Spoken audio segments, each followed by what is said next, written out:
Halo Bray, kembali lagi di gaptek.id. Jadi video ini akan membahas Core i9 13900K.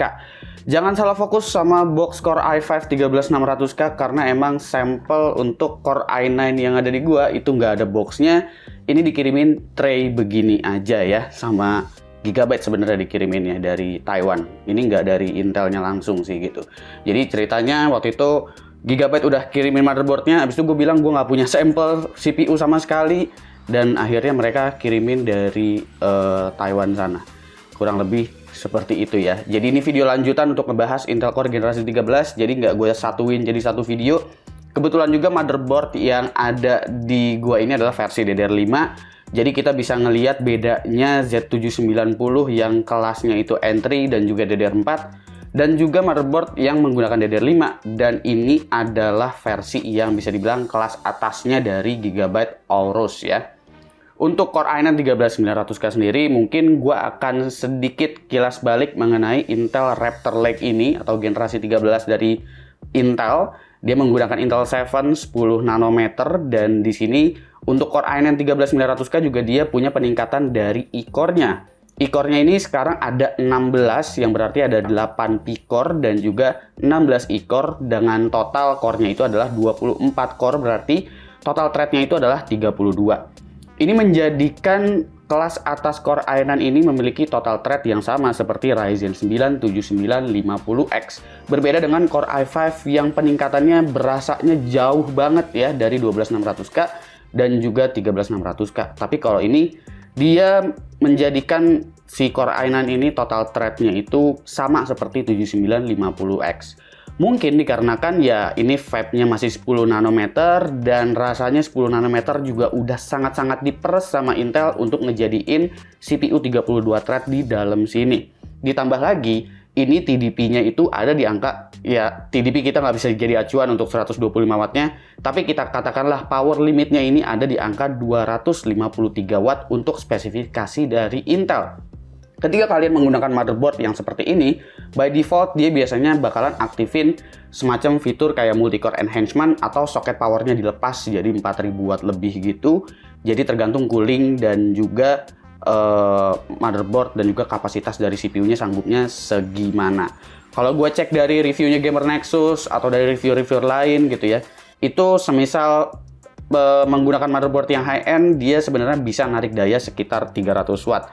Core i9 13900K ini juga menurut gua dia bakalan bikin happy orang-orang yang memang bisa dibilang adalah entusias atau mungkin overclocker, karena gue juga udah ngelihat videonya Alpha yang berhasil overclock CPU ini ke 8 GHz lebih, bahkan 8,1, 8,2 GHz untuk 13900K, dan gue bisa ngelihat Alpha di situ sumringah sekali dengan 13900K.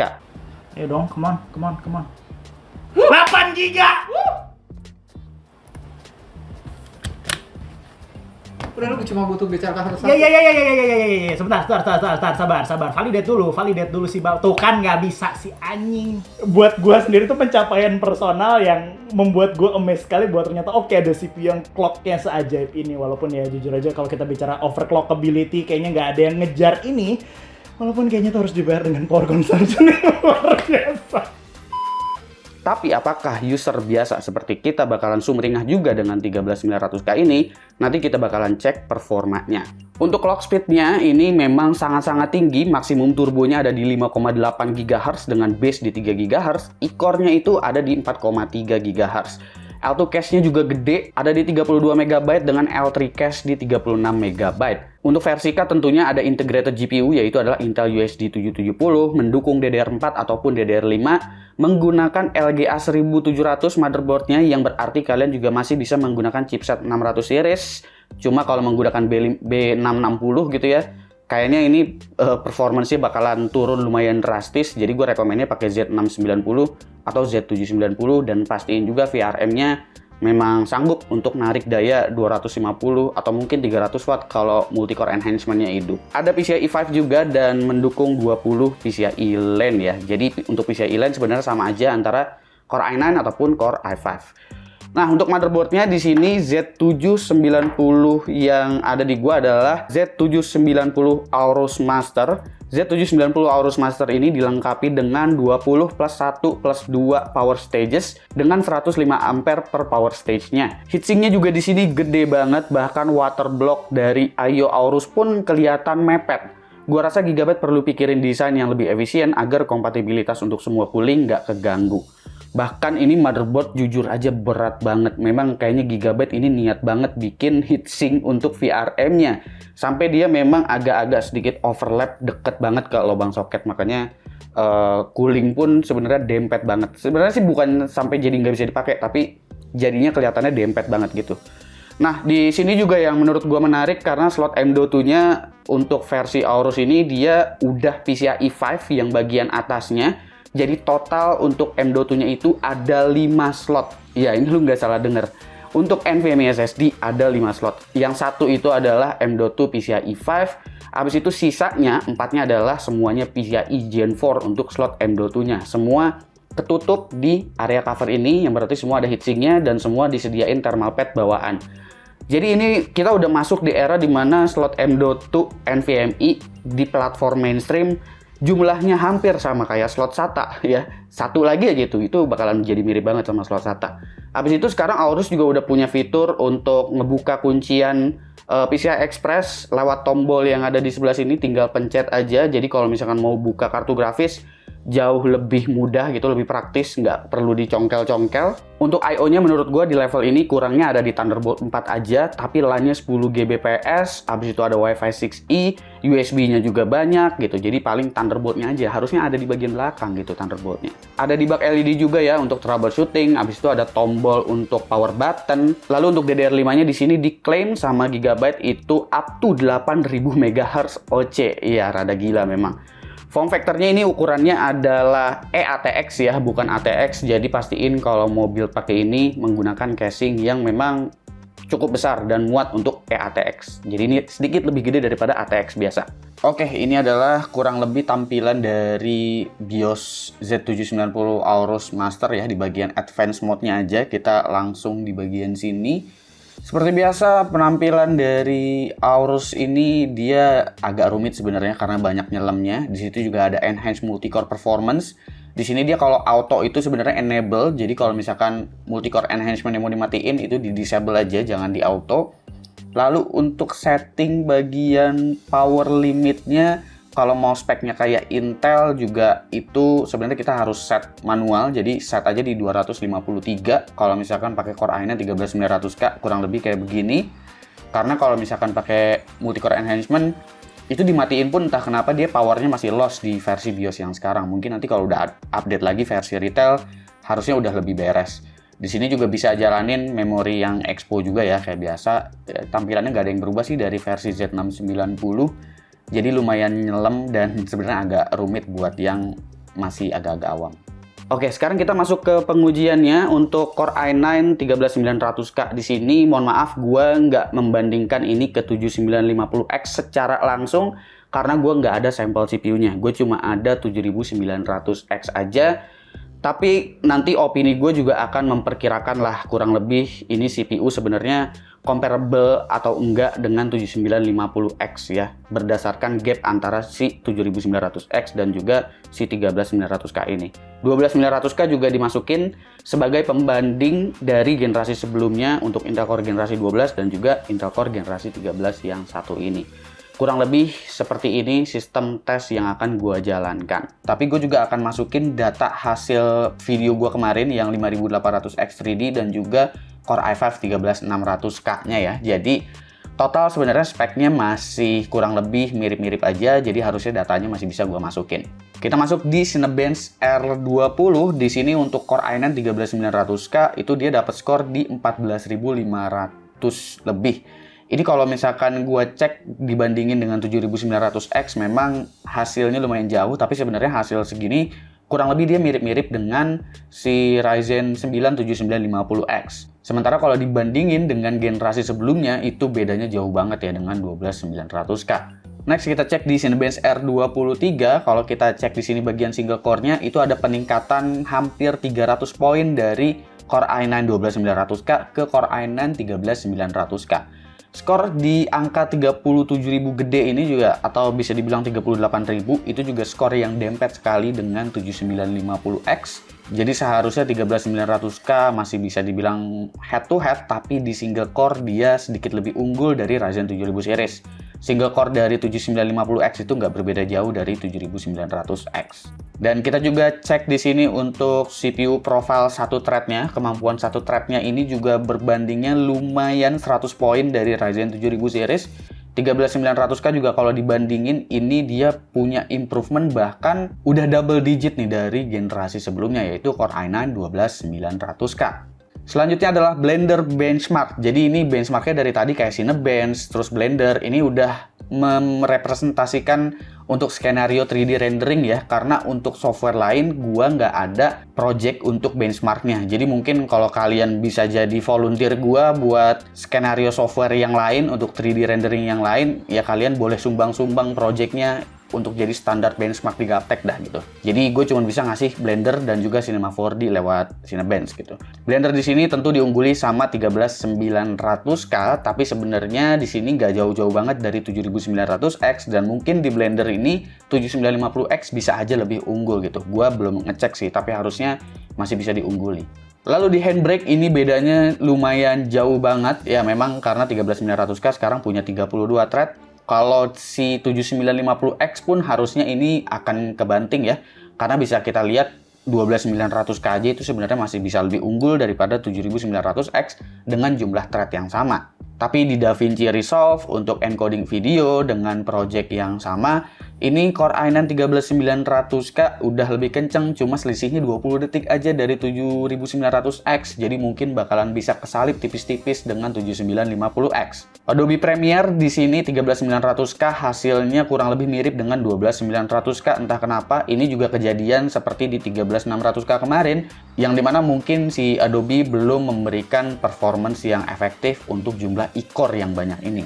Lalu kita masuk ke game. Di sini untuk Core i9 13900K berbeda sekali dengan 13600K. Untuk di Valorant dia udah bisa tembus 600 lebih FPS-nya, udah tumpah-tumpah banget. Jadi udah bisa mengungguli AMD Ryzen untuk skenario game kompetitif yang memang membutuhkan cache besar. Dan memang total cache dari Core i9 13900K ini lebih gede, di 60 MB lebih ya, hampir 70 MB totalnya. Lalu selanjutnya Cyberpunk 2077. Untuk Cyberpunk 2077 ini masih diungguli sama 7900X, memang selisih tipis daripada 13900K. Tapi di sini menunjukkan bahwa performance gaming memang nggak selalu harus CPU yang mahal ya. Bahkan idealnya mungkin ada di 13600K kayaknya untuk di gaming. Lalu Shadow of the Tomb Raider di sini hasilnya masih tetap sama, minor-minor aja. Ya memang gue menggunakan 3080, tapi kalau kalian cek review lain pun yang udah pakai 4090 di game ini memang kurang lebih menghasilkan performance yang identik antara CPU 1 dan CPU lainnya. Lalu selanjutnya adalah Far Cry 6. Far Cry 6 di sini diungguli sama Core i9 13900K. Untuk 7950X performance gamingnya jujur aja gue belum tahu gimana, semisal pakai 3080. Tapi ya menurut pengujian gue di sini seharusnya ini nggak akan berbeda jauh dari hasil 7900X. Next, ini adalah game Deathloop. Untuk Deathloop di sini diungguli sama 7900X dengan FPS yang lumayan jauh perbedaannya. 13900K di sini menghasilkan performance yang masih mirip-mirip dengan 12900K dan juga Ryzen 7 7700X. Lalu Metro Exodus di sini juga kelihatannya game ini menunjukkan kalau misalkan punya cache yang besar itu akan berdampak lumayan berasa gitu. Di 13900K di sini unggul dengan 184 FPS rata-ratanya dan disusul dengan Ryzen 9 7900X di 178 rata-rata FPS-nya. Nah, lalu kita masuk ke CPU temperatur saat stress test ini ya. Saat stress test ini 13900K itu mencapai angka junction temperaturnya yaitu di 100 derajat Celcius, bahkan dia lebih ke 102 derajat Celcius. Jadi ini udah lebih panas daripada Ryzen 7 7700X, 7900X, bahkan 7950X. Ini memang disebabkan karena CPU package power dari Core i9 13900K itu ada di angka 250 watt lebih saat full load. Segini gue udah limit powernya sesuai dengan speknya Intel. Beberapa reviewer luar itu membiarkan soket powernya dilepas dan dibiarkan berjalan di 300 watt lebih Dan otomatis hasilnya juga sama, menghasilkan ya 100 derajat lebih itu.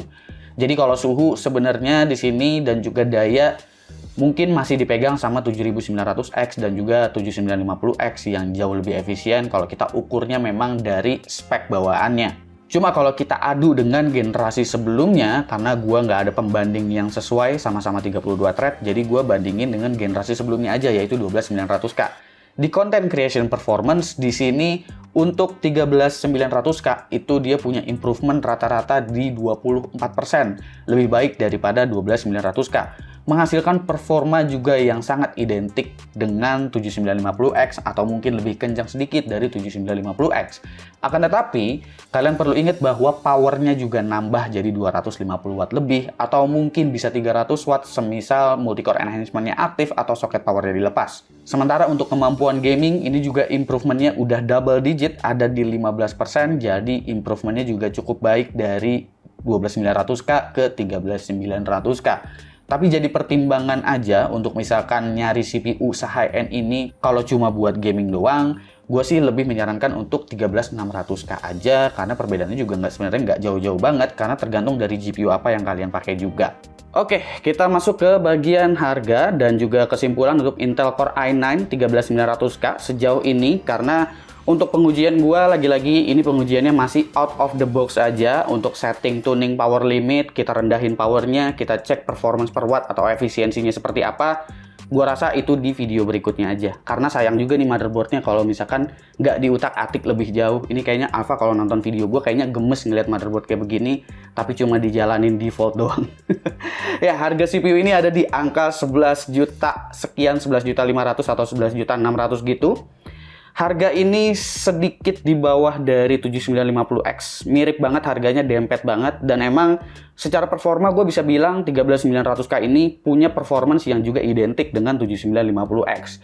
Di seri atas ini kelihatannya AMD masih bisa cukup kompetitif ya. Ditambah lagi ya paling si Intel ini unggulnya harga yang sedikit lebih rendah dan ada opsi DDR4. Tapi gue nggak bisa bilang opsi DDR4 itu jadi keunggulan untuk di level ini. Karena untuk di level 13900K seharusnya menggunakan memori DDR5 itu untuk pengguna-penggunanya harusnya udah bisa beli memori DDR5 semua dan motherboard yang super capable semua seperti Aorus Master ini. Seharusnya gitu. Tapi di sini Intel kelihatan banget di 13900K ini Intel pengen ngasih unjuk kalau mereka masih bisa berada di posisi teratas, nggak cuma di Core i5-nya aja, tapi di Core i9 juga kita bisa kok, sehingga 10 nanometernya ini diperes abis-abisan dan jadilah 13900K ini punya 32 thread, powernya 250 watt lebih tinggi, tapi menghasilkan performa yang memang sedikit lebih baik daripada 7950X. Gue juga nggak bisa bilang ini super head to head banget dengan 7950X. Gue bisa akui ini sedikit lebih kencang dari 7950X sih sejujurnya, tapi dengan power yang memang sejadi-jadinya. Tapi untuk performance per watt, power efisiensi, gue belum cek lebih lanjut. Nanti mari kita cek aja lebih lanjut apakah si 13900K ini punya performance per watt yang sama baiknya dengan 7950X. Mengingat Ryzen 7000 series itu memang semuanya punya performance per watt yang bagus, terutama di level 105 watt, di level 88 watt, ataupun di TDP 65 watt itu. Oke, gue rasa segitu ya untuk Intel Core i9 13900K. Ya, kita nobatkan ini sebagai CPU terkencang 2022 karena 2022 udah mau habis ya kan, dan ini adalah CPU terkencang di platform mainstream saat ini. Komen di bawah menurut kalian gimana untuk Core i9 13900K. Gue Suki dan seperti biasa sampai jumpa di lain kesempatan.